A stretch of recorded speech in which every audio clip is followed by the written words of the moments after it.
Let me tell you a story. It begins in the year 2013. Sony was hyping up for the release of the PlayStation 4, which would happen on November of the same year. Lots of games were announced, but only one could be considered a killer app, an exclusive, and surely Sony treated as such. Killzone SHADOWFALL looked amazing. It used the Decima engine, which would power Until Dawn, Horizon Zero Dawn, and Death Stranding in the future. It feels like we were getting a leap in technology. But Killzone already tied with 2. The infamous Killzone 2 trailer provided a game we didn't get. It was false advertising at its best. And when the game finally shipped, it wasn't that good, but looked pretty great. November 15, 2013 was the date when PlayStation 4 launched. People were excited about it. After talking to a friend, I decided to get one on launch day. Even though I appreciate video games a lot, I don't usually go for a console that early, since most of the games that launch with the consoles aren't my cup of tea. Obviously, due to marketing, a lot of people expected to get home and play Killzone SHADOWFALL. What games are you most looking forward to? I'm mostly looking forward to, I'd say, Killzone. Now let me stop here for a second. PlayStation 3 launch was viewed as a little thin. However, if we compare the two, we'll realize that they are mostly the same. Even the killer app was similar: Resistance, Fall of Man, and Killzone. I wanted to use my cash on something I truly wanted to play. At the end, I went for Killzone. But reviews weren't kind. It seemed like a mixed bag. However, I already made up my mind. Let's start with the plot. It doesn't make any sense. During the February presentation, Guerrilla announced the game could be compared to the Cold War. An interesting statement that might ring true in some parts of the campaign.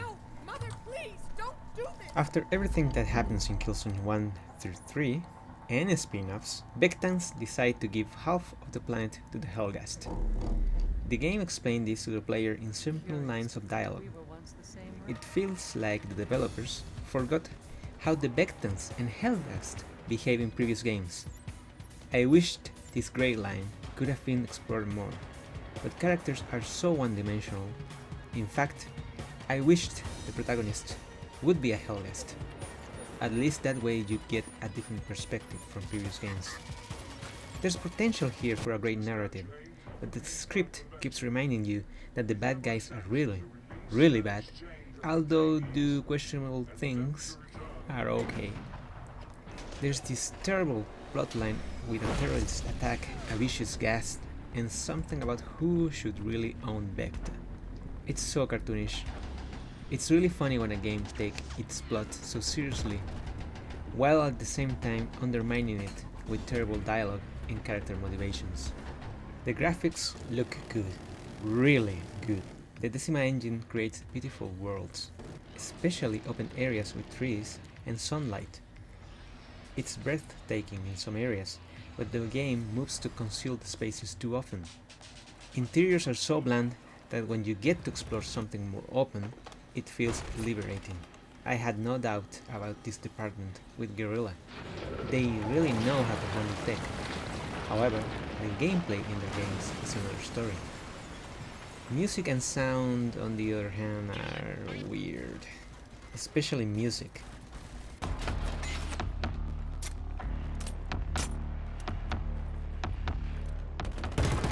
Yeah, it doesn't go with the game.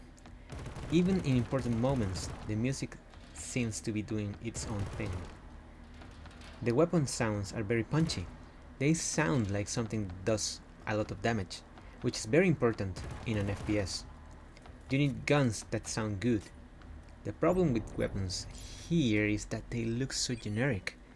I don't know if it was intentional to look more grounded, but I've seen better designs in Insomniac's games. There should be a gun that does something crazy. It's like law.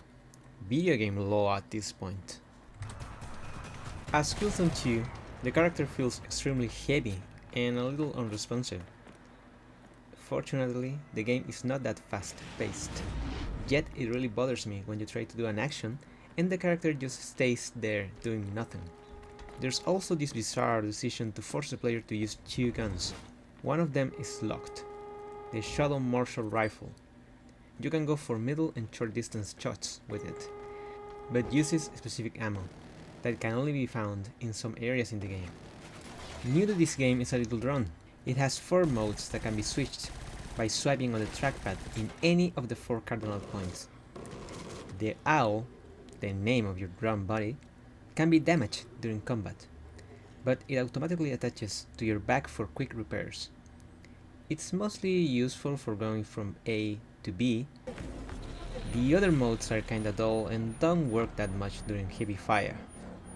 The owl is an interesting idea, but never develops into something that can change the way you play.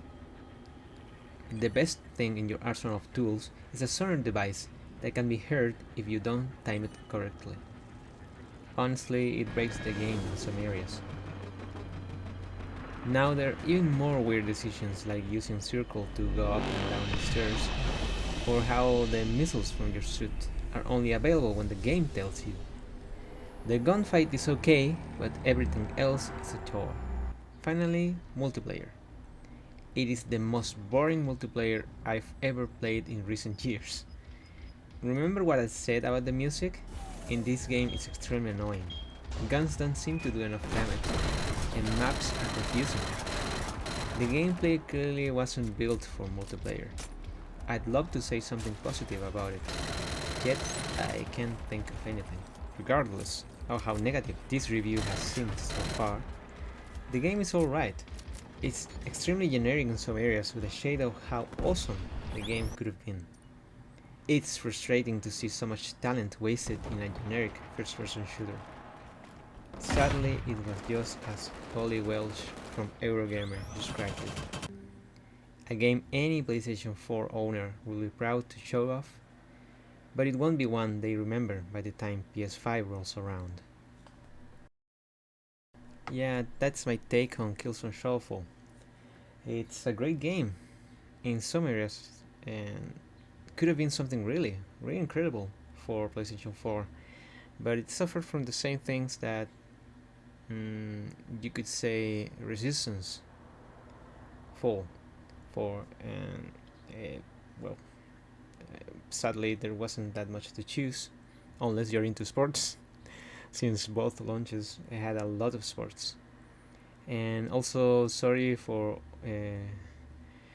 Oli or Olai if I butchered your name. I didn't know how to pronounce it. So next time we'll be looking into Spider-Man, I think. I'm not quite sure. Anyways, thank you for seeing the video to this part, and I hope you can subscribe. This is unedited audio, so all my mistakes are here. See you later, guys. Take care.